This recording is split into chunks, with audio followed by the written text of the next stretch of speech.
Assalamualaikum warahmatullahi wabarakatuh.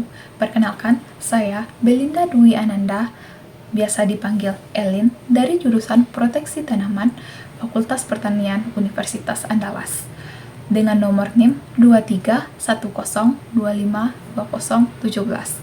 Saya dari kelompok 33 Edward. Baiklah, pada video ini saya akan membahas mengenai maraknya pinjaman online ilegal.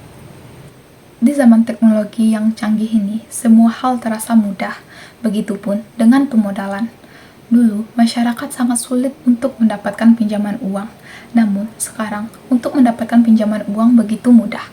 Salah satunya melalui platform penyedia jasa pinjaman berbasis digital, atau yang dikenal dengan pinjaman online. Namun, kita harus tetap waspada, karena pada saat ini sedang maraknya pinjaman online ilegal. Untuk itu, kita harus mengetahui apa ciri-ciri dari pinjaman online ilegal tersebut. Yang pertama, tidak terdaftar di otoritas jasa keuangan. Yang kedua, alamat kantor yang tidak jelas. Yang ketiga, memberikan pinjaman dengan mudah. Yang keempat, bunga dan denda yang tidak jelas.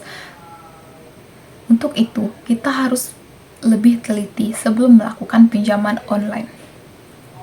Ada beberapa faktor yang mempengaruhi seseorang terlibat dalam pinjaman online ilegal. Yang pertama, adanya kebutuhan mendesak. Rata-rata masyarakat yang berpendapatan rendah yang memiliki kebutuhan mendesak yang harus mereka penuhi untuk memenuhi kebutuhan dasar, seperti untuk membeli bahan makanan, untuk keperluan sekolah anak, dan lainnya. Yang kedua, untuk kebutuhan konsumtif. Banyak masyarakat melakukan pinjaman online ilegal untuk memenuhi kebutuhan konsumtif atau gaya hidup mewah. Mereka memaksakan diri untuk membeli barang-barang mahal dan mewah, sedangkan gaji yang mereka dapat tidak besar. Yang ketiga, aplikasi mudah diakses dan pengajuan yang mudah. Sering, pinjaman online ilegal menawarkan kemudahan, seperti tidak adanya jaminan, hanya menggunakan foto KTP dan foto selfie, dan pencairan dana yang cepat. Yang keempat, rendahnya literasi keuangan dan digital.